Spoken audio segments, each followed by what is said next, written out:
You lie upon the sands of an ancient Egyptian desert, the heart of the world beating soft beneath you. The night is vast, a tapestry of stars sewn across a velvet sky, each glowing point a story older than the dunes themselves.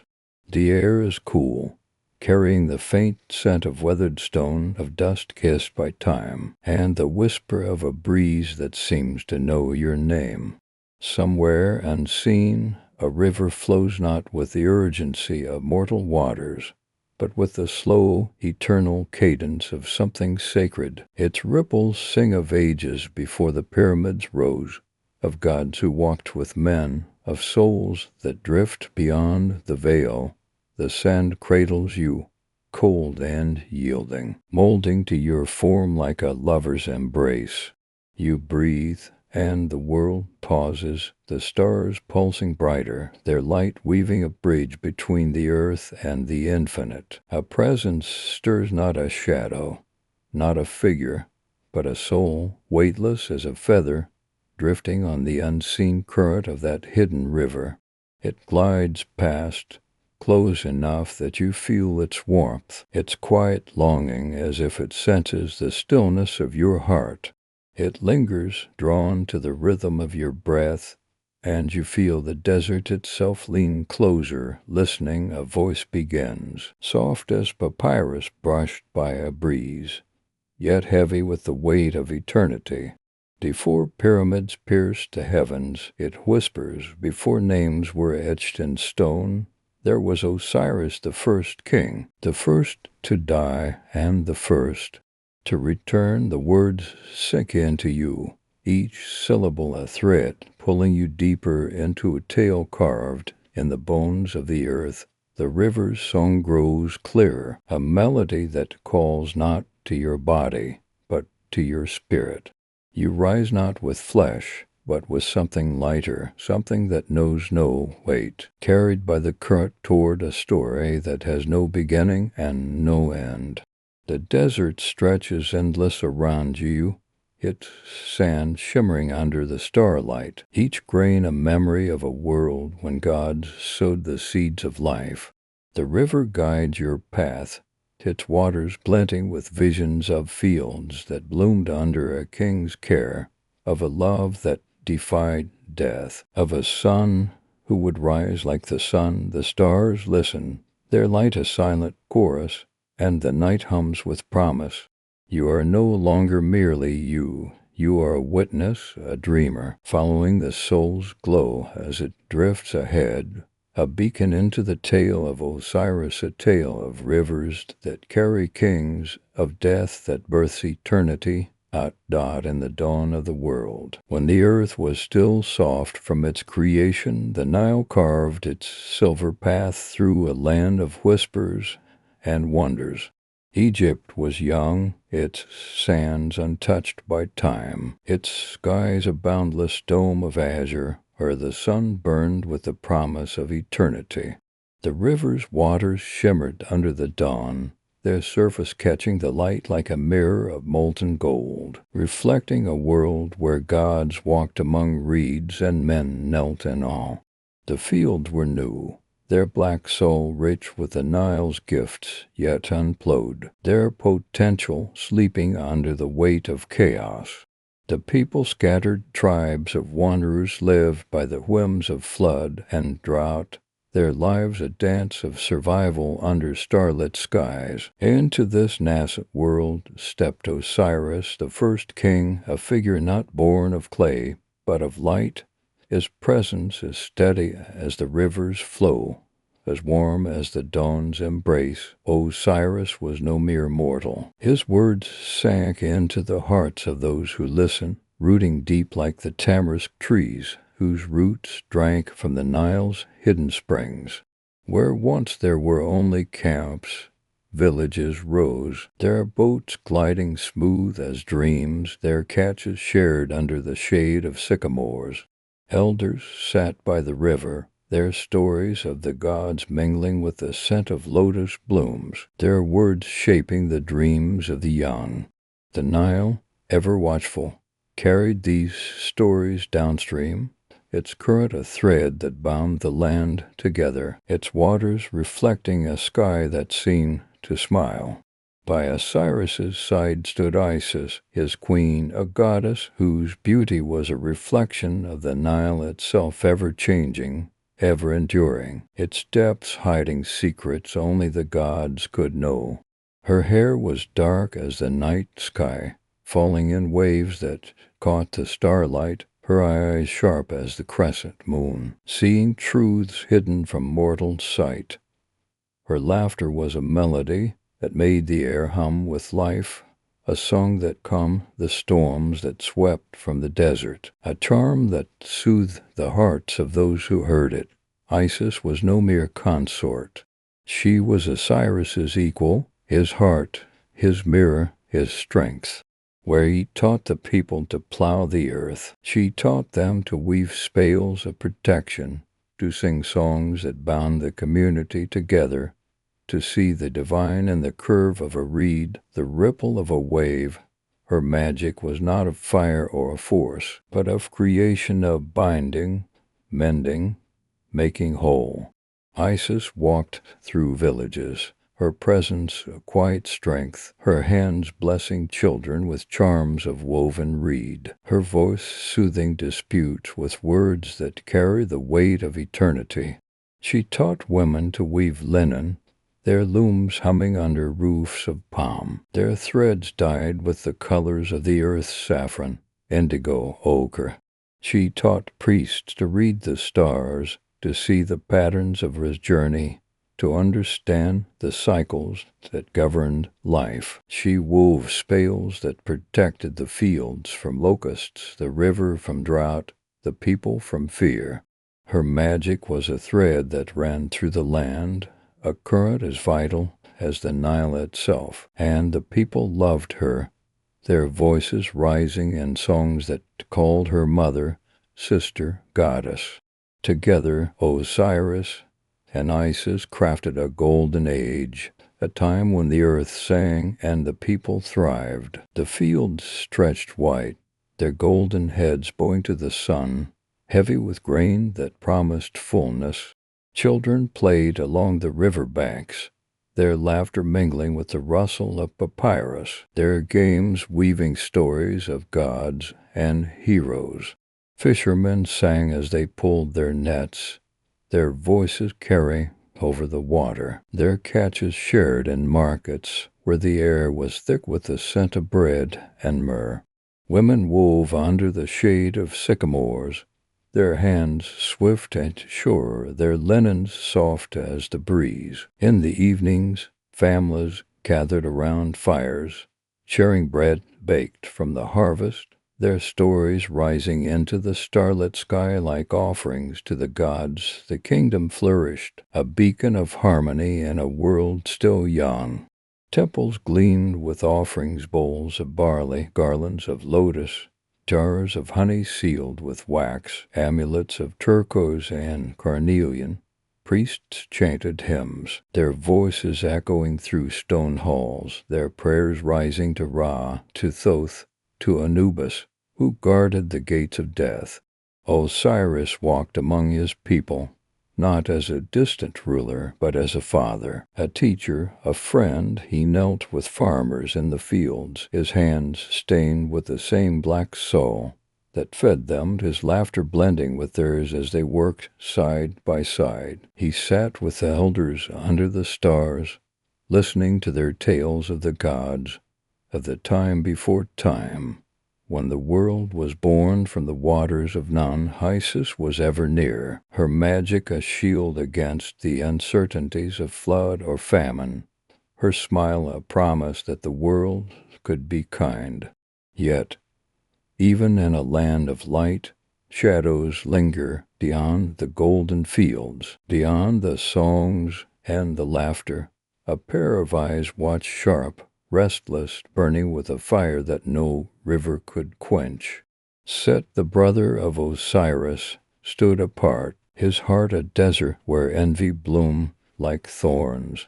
He was a god, too lord of storms, master of the barren sands, his power as vast as the dunes that stretched beyond the Nile's reach. But his name was not sung in hymns, his face not carved in stone, his deeds not woven into the stories of the people. Where Osiris was the river, steady and life-giving, Set was the wind, wild and unyielding, tearing at the earth with a fury that knew no rest. Where Osiris was the harvest, Set was the drought that withered hope, the storm that scattered dreams. Set's envy was not loud, not yet. It was a whisper, a shadow that crept through his thoughts as he stood on the desert's edge, where the sands burned red under the setting sun.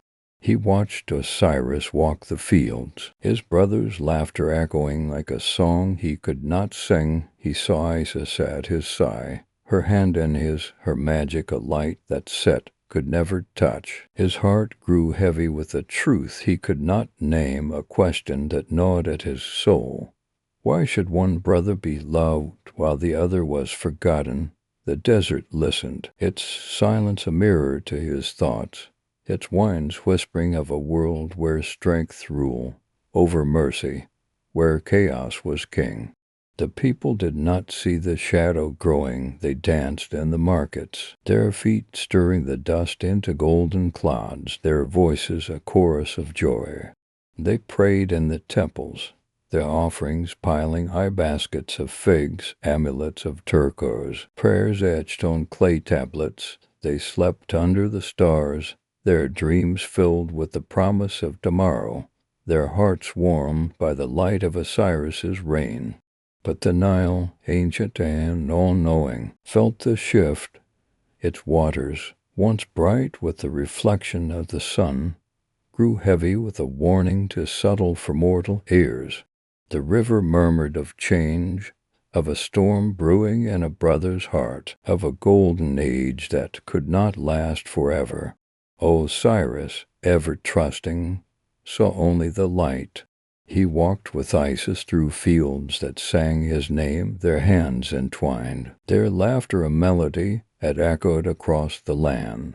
He did not hear the whispers of envy, did not see the eyes that burned in the dark, did not feel the weight of the plan forming in Set's heart. And so the kingdom thrived, its people unaware that the seeds of betrayal had already been sown, waiting for the moment to break the earth apart, to shatter the harmony that Osiris and Isis had woven with such care. In the golden heart of Egypt, where the Nile wove its silver thread through fields of swaying grain, the kingdom of Osiris shone like a star in a world still finding its shape. The sun rose each morning, its rays gilding the river banks, where reeds danced and the breeze and lotus blooms opened like prayers to the sky. The people lived in harmony, their days filled with the rhythm of sowing and reaping, their nights alive with songs that carried the name of their king. Osiris, the god who taught them to tame the earth, walked among them, his presence a warmth that rivaled the dawn, his laughter a melody that echoed through villages and temples. Isis, his queen, moved at his side, her magic a quiet hum that steadied the world, her eyes reflecting the Nile's endless flow, her hands weaving spells that bound the land in peace. Yet, beneath this golden veil, a shadow grew, a shadow named Set, whose heart was a desert where envy took root, its thorns sharp and unforgiving. Set was not born with malice in his soul, but as a god his dominion was one of fire and storm, not of rivers or harvests. He ruled the red sands of the desert, where the sun burned without mercy, its heat turning the dunes to a sea of molten gold. He was lord of chaos, master of the storms that howled across the barren wastes, tearing at the earth with a fury that knew no rest. His eyes, sharp as flint, saw the world through a lens of fire, not as a garden to nurture, but as a wilderness to conquer, a place where strength was the only law. The people revered Osiris, their voices lifting his name in hymns of gratitude, their hands piling offerings of grain and lotus at his temples. But Set's name was spoken only in hushed tones, in tales of the wild forces that lurked beyond the river's embrace, and stories told to frightened children by the firelight. Each hymn to Osiris, each prayer carved in stone, was a thorn in Set's heart, a reminder of his own solitude, a wound that festered with every passing day. Envy is a slow poison, seeping into the cracks of a soul, twisting love into resentment, trust into betrayal. Set watched his brother's light, saw the love in the people's eyes, felt the weight of his own shadow grow heavier with each song, each offering, each smile directed at Osiris. Why should Osiris be king? He wondered, when Set's strength could shake the heavens, when his storms could reshape the earth. Why should one brother be worshipped while the other was forgotten, his name unspoken, his power unseen? The questions grew roots in the dark corners of his mind, fed by the silence of the desert, by the howl of the wind that answered only to him. He stood on the dunes, his silhouette stark against the blood-red sunset, his heart hardening with each beat, his thoughts turning to a plan as cunning as the jackal, as cold as the night that swallowed the stars. Set crafted a chest, a thing of terrible beauty, its creation a secret hidden even from the gods who watch from the heavens. Its wood was cedar, felled from the ancient forest of distant lands, its surface polished to a mirror's gleam that caught the torchlight like a captive star. He inlaid it with ivory from the tusks of great beasts, with gold mined from the earth's deepest veins, its patterns swirling like the Nile's currents, hypnotic and cruel. He measured it with care, his hands steady, his eyes sharp, each angle precise, each curve tailored to fit Osiris's form, not an inch too long, not a fraction too narrow. It was a masterpiece, a lie disguised as a gift, its perfection hiding the malice within, its beauty a mask for the betrayal it would carry. Set's fingers traced the wood as if caressing a weapon, his heart a storm, his lips curling into a smile that held no warmth, only the cold certainty of his intent. He worked in secret, his forge hidden in the desert's heart, where the sands burned red and the air shimmered with heat. He gathered followers, men whose hearts were swayed by promises of power, whose loyalty was bought with whispers of glory, whose eyes gleamed with the thrill of rebellion. They moved in silence, their steps soft as the desert's breath, their hands ready to carry out Set's will. He spoke to them in low tones, his voice a blade wrapped in silk, promising a world where strength ruled over mercy, where chaos was king, where the desert's might would overshadow the river's grace. The chest was hidden, veiled in linen, its presence a secret that weighed heavy on the air, its purpose known only to those who had sworn themselves to Set's cause. The night of the feast arrived, a celebration to honor the harvest, when the Nile's floods had retreated, leaving fields heavy with grain and the air thick with the scent of ripe fruit. The palace glowed with the light of 1,000 torches, their flames casting shadows, danced like restless spirits on the walls of polished stone. Tables groaned under the weight of bread, figs, and wine, their surfaces laden with bowls of dates, platters of roasted fish, jars of honey sealed with wax. Music filled the hall, harps and flutes weaving melodies that echoed the river's song, drums pulsing like the heartbeat of the earth. Osiris sat at the heart of the gathering, his laughter rich and unguarded, his presence filling the room like sunlight, his eyes warm with the joy of his people. Isis was at his side, her hand resting lightly on his, her smile a quiet promise of eternity, her magic a gentle hum that wove through the air, calming hearts and easing fears. The guests were a tapestry of Egypt's life, farmers with hands stained by soul, priests with amulets of turquoise, women with garlands of lotus in their hair, children who darted through the crowd, their laughter bright as the stars. The air was alive with the scent of myrrh and roasted barley, the clink of cups, the murmur of voices raised in thanks. The people lifted their cups to Osiris, their voices a chorus of gratitude, their hearts full with the promise of his reign. They sang of the fields that bloomed under his care, of the laws that bound them together, of the peace that had settled over the land like a gentle breeze. Osiris smiled, his hand squeezing Isis's, his heart open as the sky, unaware of the shadow that waited and the wings. Set stepped forward, his presence commanding, his smile a mask as flawless as the chest he had crafted. He stood tall, his form broad and powerful, his eyes glinting with a fire that no one dared name. A game, he called, his voice smooth as the Nile's current, cutting through the laughter like a blade through silk, its tone warm yet edged with something colder.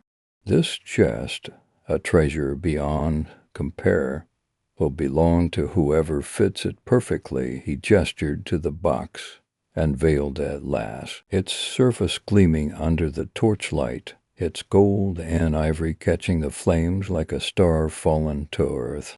The guests gasped, their eyes wide with wonder, their hands eager to touch the intricate patterns, the polished wood, the promise of such a prize. The chest stood at the center of the hall, its beauty hypnotic, its presence a spell that drew every eye. The game began, a merry diversion that sparked laughter and cheers. One by one the guests tried their luck, lying within the chest too tall, too short, too broad. Their attempts met with jests and clapping hands. A farmer stretched his lanky frame, only to find his feet dangling over the edge, his laughter echoing through the hall. A priest, broad-shouldered, found the chest too narrow, his chuckles mingling with the crowds. A young woman, lithe as a reed, lay within, but the chest was too long, her giggles bright as the wine in her cup. The guests clapped, their voices rising in delight, the game a moment of joy and a night of celebration. Then Osiris rose, his movements graceful, his smile open as the sky, his eyes alight with the warmth of the moment. "Let me try," he said, his voice rich with trust, his laughter a melody that quieted the hall. The crowd hushed, watching as their king stepped forward, his presence a beacon in the flickering light, his form casting a shadow that seemed to embrace the room. He lay within the chest, its wood cool against his skin, its contours embracing him as if made for him alone. The fit was perfect, as Set had known it would be. The people gasped, delighted, their hands poised to clap, their voices rising in cheers, their eyes bright with pride for their king. And that moment, Set struck, with a signal to his loyal Shadow's men, who move swift as jackals, their eyes gleaming with the thrill of betrayal. The lid slammed shut, its sound a thunderclap in the silent hall. A spell, ancient and cruel, sealed it tight, hissed under Set's breath in a language older than the gods, its words a chain that no mortal could break. Chains rattled, locks clicked, their metal biting into the wood, and before the guest could cry out, the chest was gone, carried swift as a falcon by Set's followers to the banks of the Nile. The palace guards stood frozen, their spears useless, their shouts swallowed by the night. With a heave, the conspirators cast the chest into the river's arms, the waters swallowing it with a sigh, as if mourning the king it bore. The Nile, once gentle, now carried its king like a secret, pulling him into the darkness of its depths. The current was strong, its waters heavy with the weight of betrayal, its ripples whispering of a sorrow that would shake the heavens. The chest drifted, its gold and ivory dulled by the river's embrace, its form disappearing into the night, carried far from the land it had shaped. The palace fell silent, the air thick with shock, the torches flickering as if in grief, their flames casting long shadows that seemed to weep. Isis's scream shattered the stillness, a sound that pierced the stars, a cry of love and loss that echoed across the land, shaking the reeds, stirring the sands, waking the gods themselves. The guests stood frozen, their joy turned to ash, their hands trembling as they reached for one another, their voices choked with fear. The music stopped, the harps and flutes falling silent, the drums still as the heartbeat of the earth itself paused. The people looked to Isis, their queen, her face pale as the moon, her eyes burning with a fire that no darkness could quench. She stood, her hands clenched, her magic a storm held in check, her heart a flame that refused to die. The golden age was broken, its light snuffed out by a brother's envy, its harmony shattered by a single act of betrayal. The Nile flowed on, its waters heavy with sorrow, carrying Osiris away from the world he had made whole, its current whispering of a wound that would reshape the destiny of gods and men. Osiris did not die as men do, his body, sealed within the golden chest crafted by Set's deceit, sank beneath the Nile's shimmering waves, carried by currents that knew no mortal map. The river, ancient and unyielding, bore him through a world of twilight, where the sun's light faded into shadow, where the air was thick with the scent of lotus and mud. It carried him past villages where lamps burned low, their flames flickering like the hopes of those who prayed for their king. It carried him past temples where priests chanted hymns, their voices rising into the night, their offerings of myrrh and grain a plea for his return. The chest drifted, its wood gleaming faintly under the water's surface, its gold and ivory dulled by the river's embrace, until it came to rest in a grove of tamarisk trees by the shores of Byblos. The branches curled around it, weaving it into their heart, as if the earth itself sought to shield Osiris from the world's gaze, as if the trees knew the sorrow that weighed upon the land. But Osiris was no longer of this earth. His soul, radiant as a flame, heavy as a stone, had crossed into the Dut, the underworld, a realm where time dissolved into shadow, where silence sang with the voices of the departed. The Dut was no mere darkness, but a labyrinth of mystery, its paths winding through caverns lit by no sun, through skies heavy with a starless black that pulsed with the weight of eternity. The air was thick with the scent of ancient stone, of dust that had seen the birth of gods, and the ground hummed with the rhythm of a world beyond life. Rivers flowed here, not of water, but of memories, their surfaces shimmering with visions of lives lived and lost. Lakes of fire burned without heat, their flames casting light that reveal no shadows. Fields of shadow bloom with ghostly flowers, their petals falling like stars into the void. The Dut was a place of transformation, where souls were weighed, where truths were spoken, where the cycle of life and death turned like the stars above the Nile. Osiris stepped into this world, his soul a beacon in the dark, his heart steady despite the weight of his journey. His light cast long shadows, their edges soft as the reeds that lined the Nile, their forms dancing like spirits in his wake. The duet was alive, its silence a chorus of whispers, its darkness a canvas for the stories of those who had come before. Osiris felt their presence, kings and farmers, mothers and warriors, priests and poets, their souls drifting through the caverns, their voices a murmur that echoed through the void. He walked with purpose, his steps silent yet sure, his light a promise that even in death there was hope. The first gate loomed before him, carved from obsidian, its surface etched with symbols that glowed faintly, as if alive with the names of forgotten gods. A serpent guarded it, its scales shimmering with the echoes of lost souls, its eyes twin embers that pierced the darkness, its body cold like a storm held in check.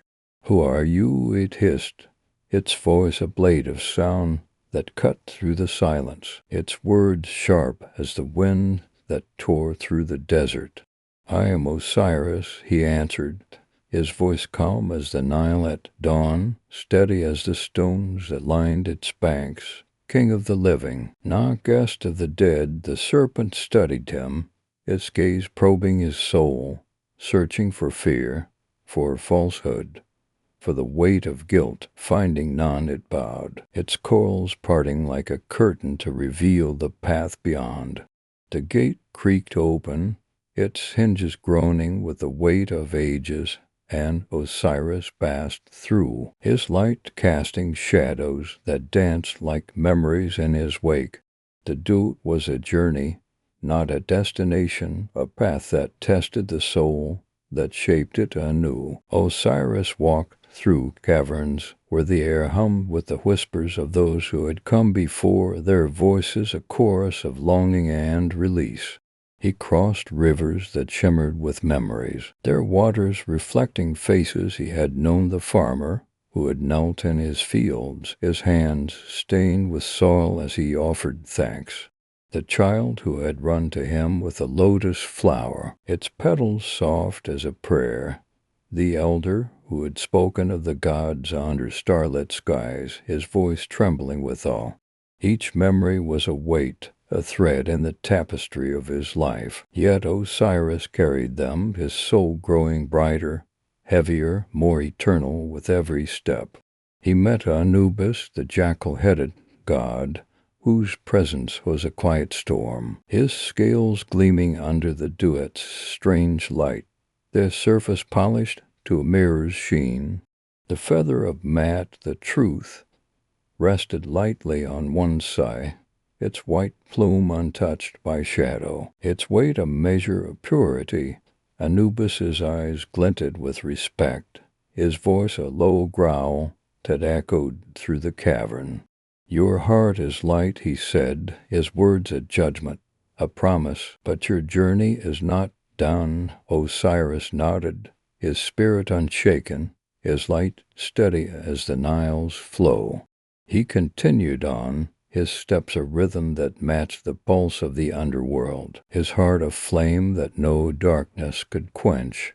He passed through fields of shadow, where flowers of light bloom and faded, their petals falling like stars into the void. To guide those who follow, Osiris replied, his words steady, his heart true, his light a promise that death was not an end, but a passage. The figure nodded, its form dissolving into the dark, and the path open, leading him deeper into the heart of the duet. At the final gate, a figure stood cloaked in silence, its form neither god nor spirit, but something older, something that knew the weight of eternity. Its presence was a question, a challenge that required no words.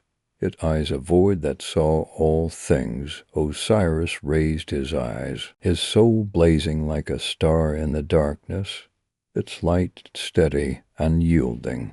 "I am Osiris," he said, his voice a melody that echoed through the cavern, and I carry the light of those who loved me, the dreams of those I led, the hope of a world made whole. The gate opened, its surface shimmering like the Nile under starlight, revealing a throne not of gold, but of eternity, carved from the silence of the Duat itself, its edges worn smooth by the passage of countless souls. The spirits of the underworld gathered, their forms flickering like candle flames, their voices a chorus of whispers that rose and fell like the tide. Even in death they sang, their words a hymn that filled the dark. Osiris reigns not over men, but over the silence. Osiris took his place, not as a captive, but as a guide, his light filling the Duat, a beacon for the souls that would follow. The river of souls flowed around him, its waters shimmering with the dreams of the departed, its current a promise that no soul was ever truly lost. He became its keeper, its judge, its light, his heart a flame that warmed the dark, his eyes seeing the truth of every soul that came before him. The Duat was no longer a place of fear, but a realm of balance, where hearts were weighed, where truths were spoken, where the cycle of life and death turned like the stars above the Nile. Osiris sat upon his throne, his presence a bridge between the living and the dead, his light a promise that death was not an end, but a beginning. The gods of the Duat moved around him, Anubis with his silent strength, Thoth with his scroll of truths.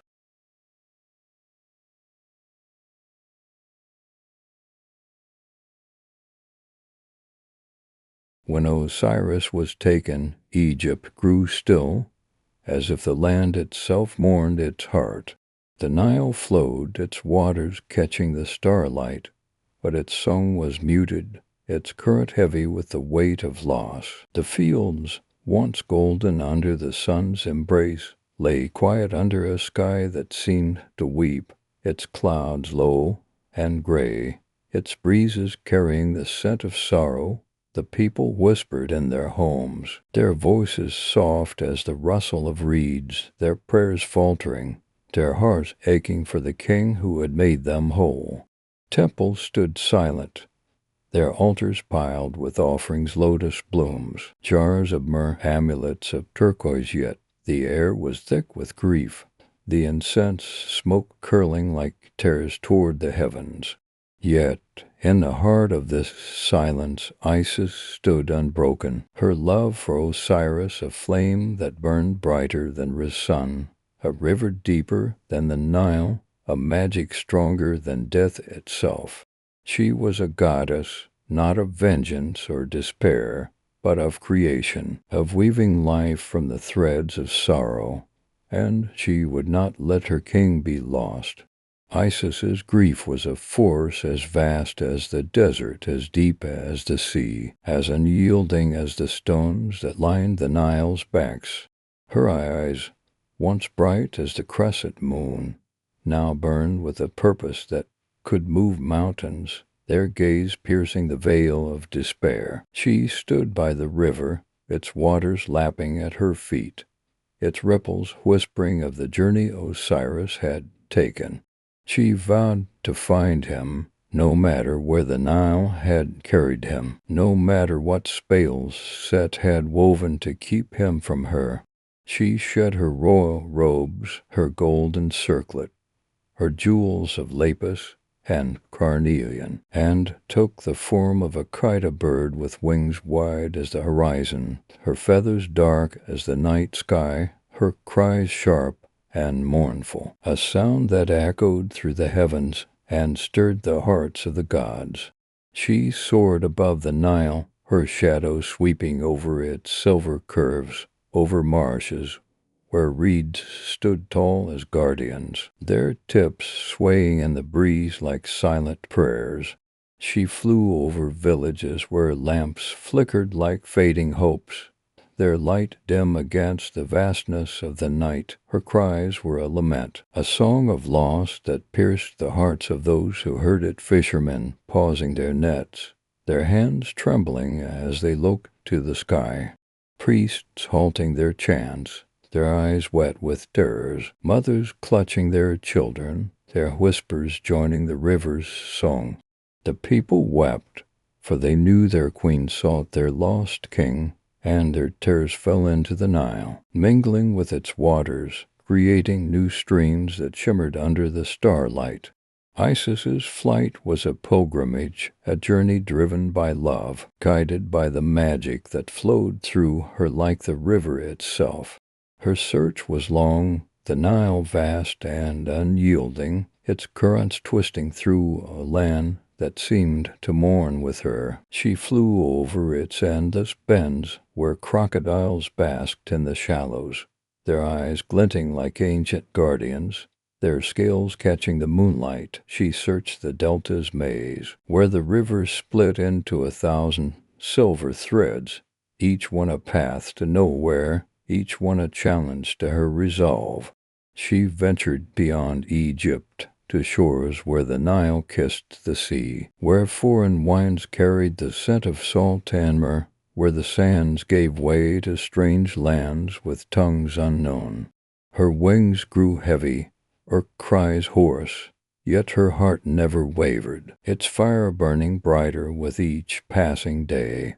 She spoke to the gods in her flight, Ra, whose sun lit her path, its rays guiding her through the darkness, Thoth, whose wisdom whispered of hidden places, Anubis, who promised to guard Osiris in the dark.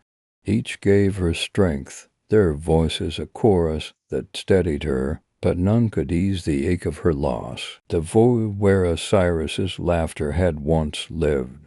At last, in a grove of tamarisk trees by the city of Byblus, she found him.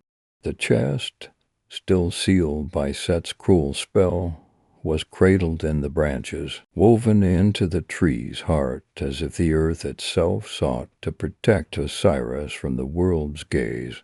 The tamarisks stood tall, their leaves whispering in the sea breeze, their roots drinking from a spring born of the Nile's distant memory, their branches heavy with the weight of sorrow. Isis landed, her wings folding, her form returning to that of a goddess, her hair falling like a curtain of night, her eyes wet with tears that shimmered like stars. Her hands trembled as she touched the chest. It was cold as death, its gold and ivory dulled by time and water, its surface scarred by the river's journey.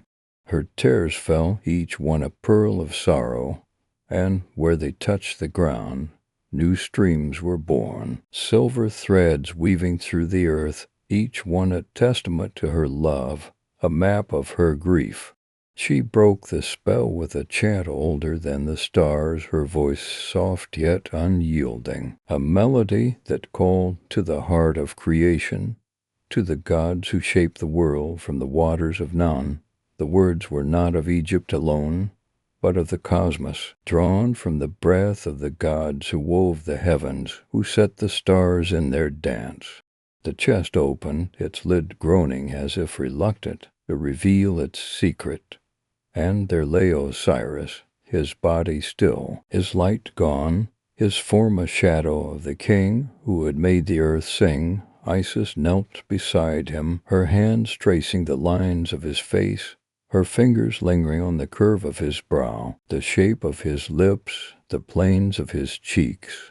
She wept, not with despair, but with a love that refused to yield, a love that burned brighter than the sun, deeper than the Nile, stronger than the chains of death. Death was not the end, not for her, not for them. Isis's magic was the breath of life, the pulse of eternity, a power that could mend what was broken, weave what was torn. She gathered the pieces of Osiris's body, for the river and the years had scattered him across the lands, his form broken by the currents, by the cruelty of Set's spell. She traveled to the marshes, where the reeds hid secrets, their tips whispering of fragments lost in the mud. She ventured to the deserts, where the sands burned red, their grains hiding pieces of her king under their endless waves. She searched hidden places where the earth itself seemed to guard Osiris's remains, its silence a vow to protect him. Each piece was a wound, yet each was a promise, a thread in the tapestry of their love. With spells woven from moonlight and memory, Isis bound him together, her fingers threading love into every seam, her heart steady despite the weight of her grief. She worked under the stars, her chants mingling with the night's silence, her voice a river that flowed against the tide of death.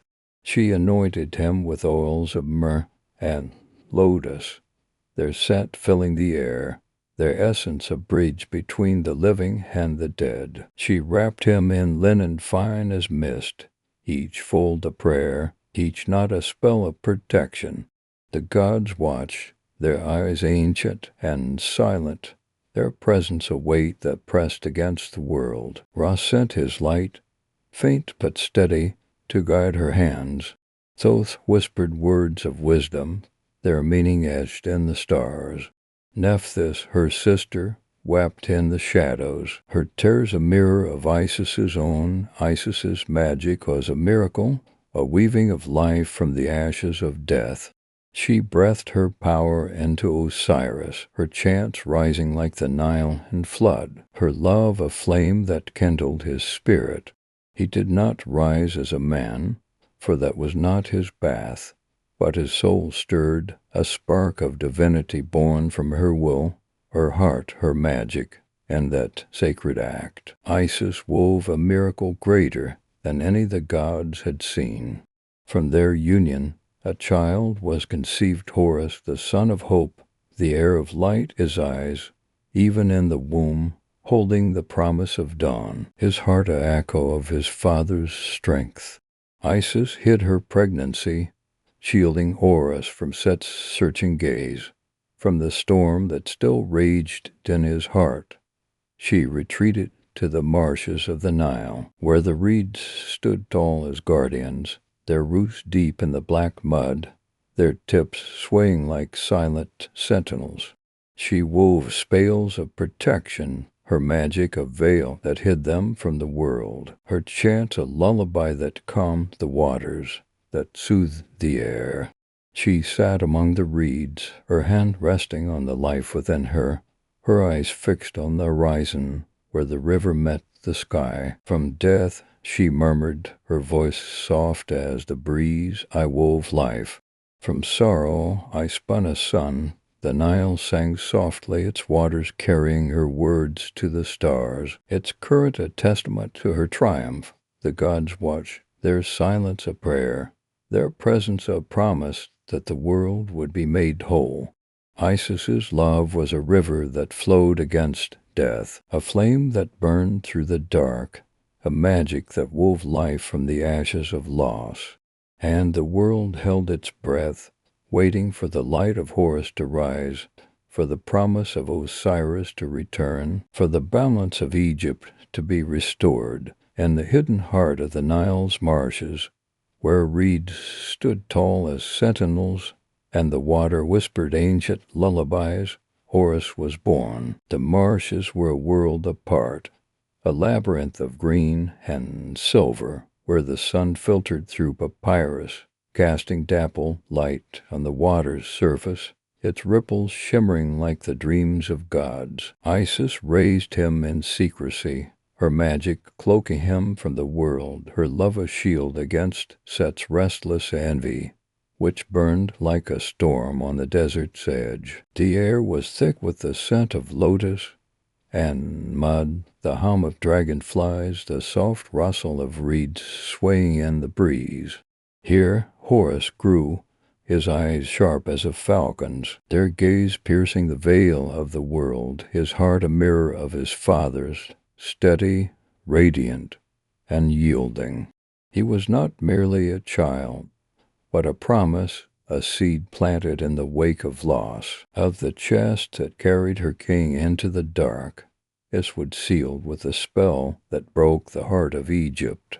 Horus listened, his gaze fixed on the horizon, where the river met the sky, his young heart burning with a quiet fire, a resolve that grew with each story, each memory, each tear his mother shed.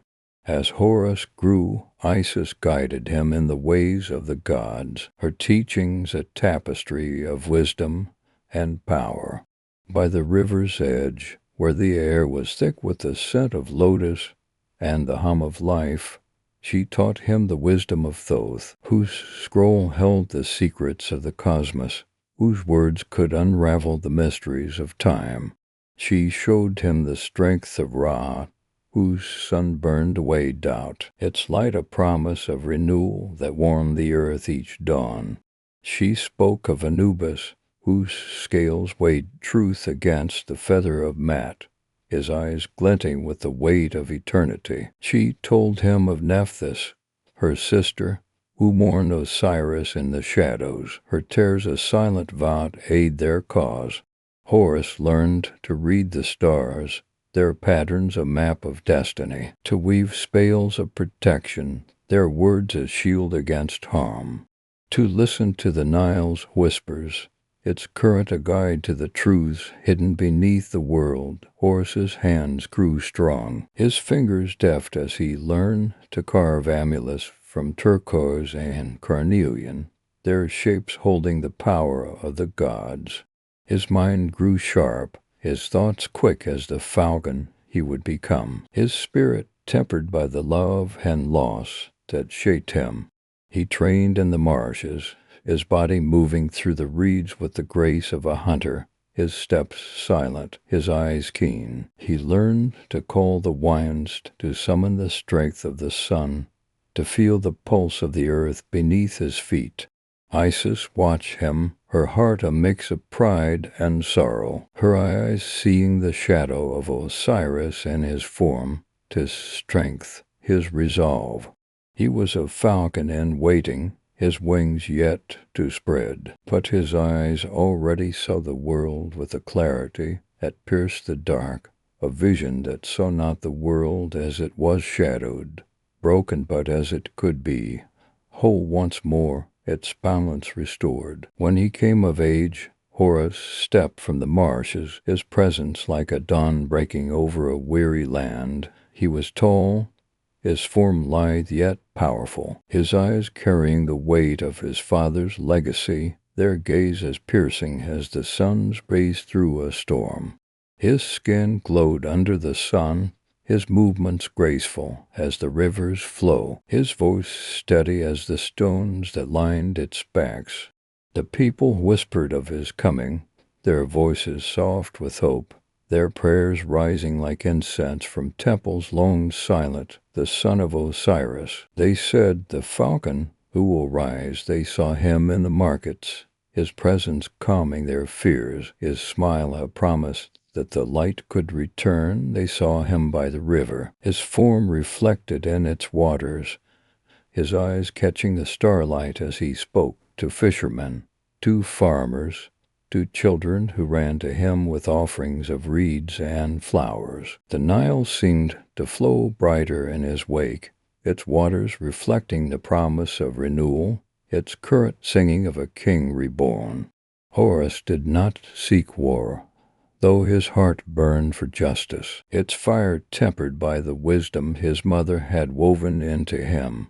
He sought Set, not with a spear, but with a challenge, a trial before the gods, where truth would be weighed, not blood spilled. He walked through villages, his steps steady, his presence a balm to a people who had lost their king. He spoke to them, his voice soft yet sure, telling them of Osiris's dream, of a land where the fields bloomed, where the people thrived, where the gods watched with favor. The people listened, their hearts lifting, their hands reaching for him, their prayers rising like the Nile in flood. Horus was their hope, their light, their falcon, and they followed him, their voices a chorus that echoed through the land and the great hall of Mat, where the air shimmered with the weight of truth. Horus faced his uncle. The hall was vast, its pillars carved with symbols of eternity, Ankh for life, Jed for stability, Lotus for rebirth, its floor polished to a mirror's sheen, reflecting the light of the gods. The gods gathered, Ra, his eyes burning like the midday sun, 'tis presence of fire that warmed the hall. Thoth, his scroll unrolled, his quill poised, to record the truths spoken. Anubis, his scales gleaming, the feather of Mat resting lightly upon them, its white plume a measure of purity. Set stood tall, his presence a storm, his voice a roar that shook the pillars, his eyes glinting with the fire of the desert. I am strength, he declared, his words sharp as the wine that tore through the dunes, Lord of chaos, master of the sands. Who is this boy to challenge me? Horus stood calm, his eye steady as stone, his voice clear as the Nile's song, its melody cutting through the storm of Set's words. I am Horus, he said, son of Osiris, heir of light.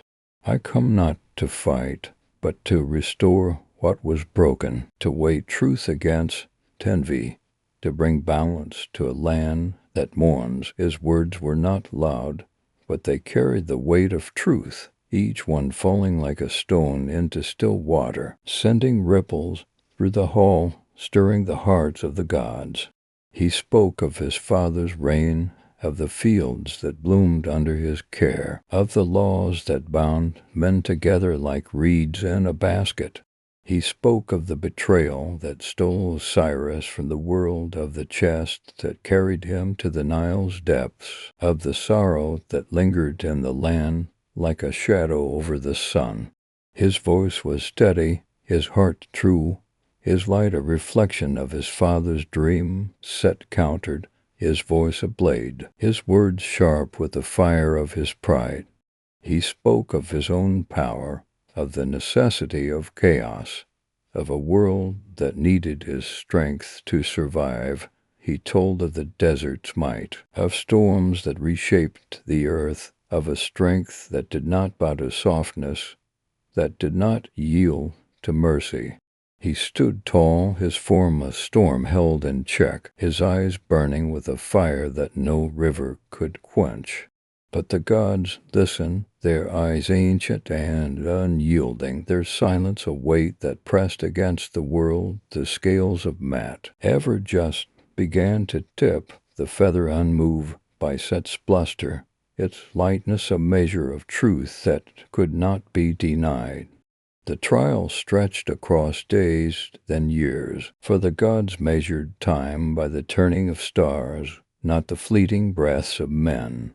Horus faced Set in contest of wisdom, of endurance, of spirit. He transformed into a falcon, soaring above the Nile, his wings catching the wind as he proved his vision, his eyes seeing the world's truth from above, his flight a testament to his father's light. He dove into the river's depths, his form sleek as a fish, to show his courage, his heart unafraid of the dark, his spirit unyielding even in the face of Set's storms. He answered Thoth's riddles, his words sharp as the quill that wrote them, his mind quick as the river's flow. Set raged, his power vast, his storms shaking the heavens, his voice a thunder that echoed through the hall. But Horus met him with patience, with clarity, with the quiet strength of his father's dream.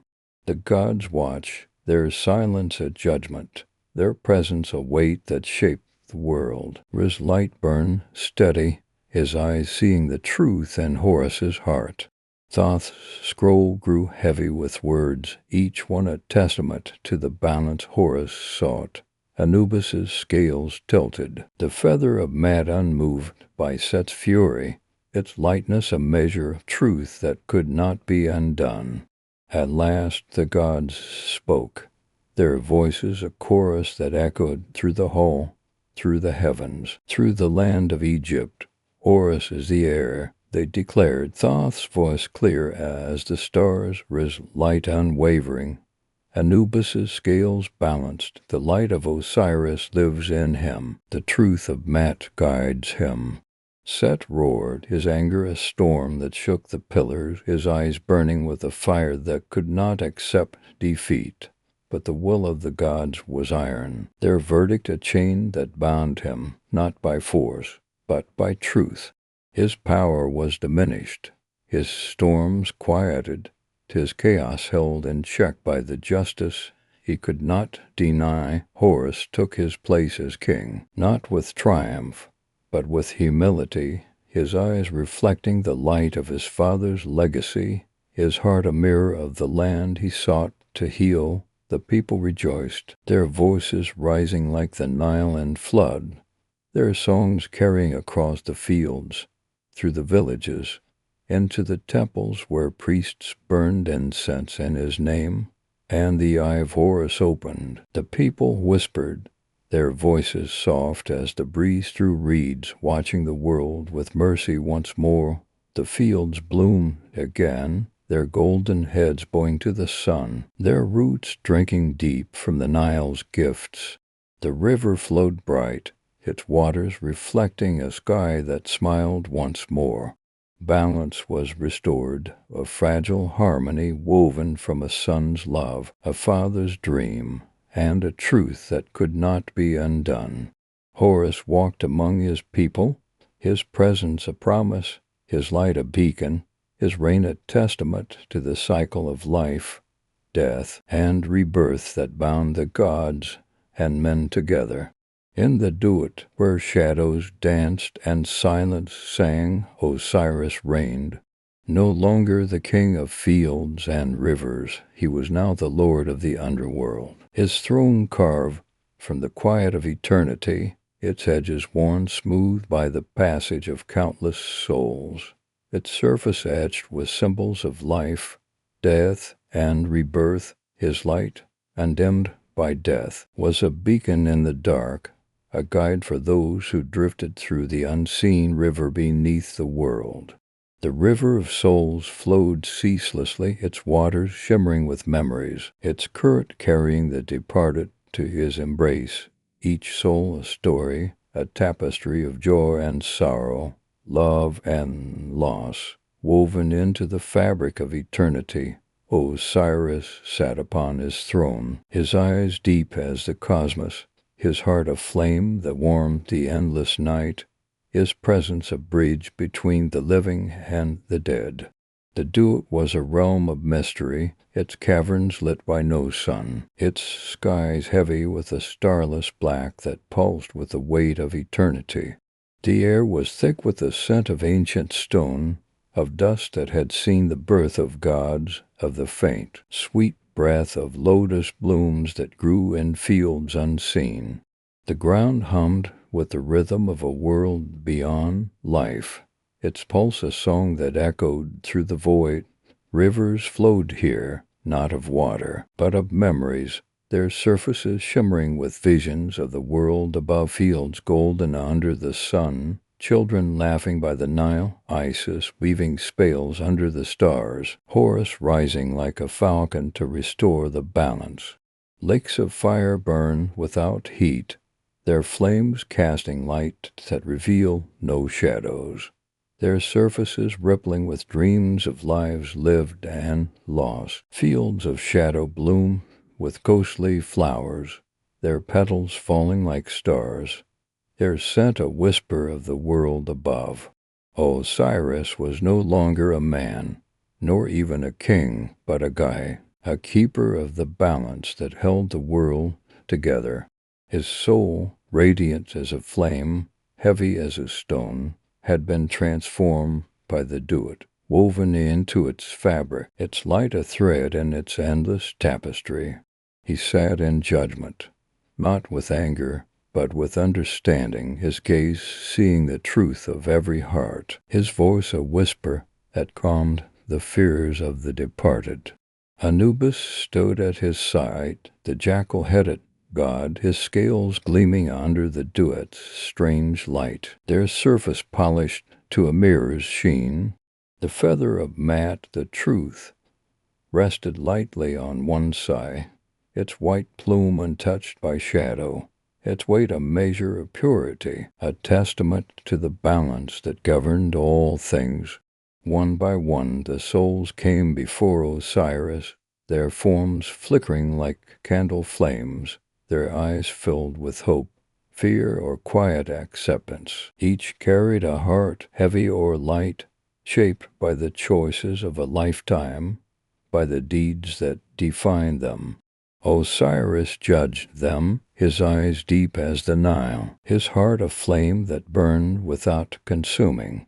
Those whose hearts were heavy with guilt weighted by cruelty, by greed, by betrayal sank into the shadows, their fates gentle but final, their souls returning to the earth's embrace, their essence woven into the cycle of life. Those whose hearts were light as a feather lifted by love, by kindness, by truth passed through to the field of reeds, a paradise where the Nile flowed green, where the air was sweet with the scent of lotus, where the sun never set and the fields bloom without toil. The field of reeds was no mere dream, but a place of eternal renewal, a realm where the souls of the just walked free of pain, their hands unburdened by labor, their hearts unweighted by sorrow. The river there was clear, its waters reflecting a sky that shimmered with stars unseen in the world above, its current gentle as a lullaby. The souls who reached it sang, their voices mingling with the river's song, a melody that echoed through the duet and into the heavens, a hymn of peace and rebirth. They wove garlands of lotus, their fingers deft as they worked, their laughter bright as the sun that warmed their fields. They walked among trees heavy with fruit, their branches bowing under the weight of figs and dates, their leaves whispering of eternity. The field of reeds was a home, a promise, a testament to the cycle that Osiris guarded, and the souls who dwelt there knew no fear, no want, no end. Osiris watched them, his light steady, his heart a mirror of their peace, his presence a beacon that guided them to rest. He was their guide, their guardian, the one who ensured the cycle of life and death turn smoothly. Like the stars above the Nile, the river of souls flowed on, its waters carrying the dreams of the departed, its current a promise that no soul was ever truly lost. It wound through caverns and gates, past lakes of fire that burned with visions of the world above, past fields of shadow that bloom with ghostly light, their flowers a reminder of the beauty that linger even in death. The souls it carried were kings and farmers, mothers and warriors, priests and poets, each finding Osiris at journey's end, each greeted by his voice, soft as a breeze through reeds, warm as the sun on the Nile's banks. "You are not lost," he said, his words a balm to their fears, his presence a light that warmed their souls. "You are home with his touch." Their souls were woven anew, reborn into the cycle of existence, their light added to the stars that watched over Egypt. The gods of the duet moved around him, Anubis with his silent strength, his scales a measure of truth, Thoth with his scroll, his quill etching the stories of the departed. Nephthys with her quiet grief, her tears a mirror of the love that bound them all. They serve the balance, their roles as eternal as Osiris's throne, their presence a testament to the cycle that turned through life, death, and rebirth. The people above, in the world of sun and sand, spoke of Osiris in whispers, their prayers rising like incense, their offerings of lotus and grain a testament to his eternal reign, in temples carved from stone. Priests chanted his name, their voices echoing through halls lit by torchlight, their hands piling altars high with gifts, bowls of barley, garlands of flowers, amulets carved with the ankh and the jed, in villages by the Nile, Farmers knelt in the fields, their hands stained with soil, their prayers a song of gratitude for the king who taught them to sow, who now guided their souls through the dark. Mothers sang lullabies to their children, their words weaving stories of Osiris, of the duet, of the field of reeds where the just found rest. The Nile carried these prayers, its waters reflecting a sky that shimmered with hope, its current a thread that bound the living to the dead, and you, now, are on that river. The desert fades, its cool sands a memory against your skin, its silence a lullaby that lingers in your heart. The stars above dim, their light softening into a gentle glow that wraps around you like a cloak, its warmth a promise of peace. The water carries you, its current a song, its ripples whispering of rest, of eternity, of a home beyond the world. You feel Osiris's presence, not as a distant god, but as a guide, his light warm against your soul, his voice a whisper in the dark, soft as the breeze through papyrus, steady as the Nile's flow. When your heart is light as a feather, he says, his words blending with the river's melody, you will float to the field of reeds. Your breath slows, your eyes grow heavy, the world above slipping away like mist on the Nile, its worries dissolving like sand through your fingers. The river cradles you, its waters gentle, its current steadied, carrying you deeper into the duet, through caverns where shadows dance, past gates where spirits whisper, toward a light that never fades. You are weightless, a soul adrift, guided by the light of Osiris, by the promise of a paradise where the fields are green and the river sings forever. The story fades, not into silence, but into a dream of immortality, of rivers that never cease, of souls that never truly end. You drift, and the field of reeds waits, its green promise calling you to rest, its light a home for your heart, its peace a gift that Osiris guards for all eternity.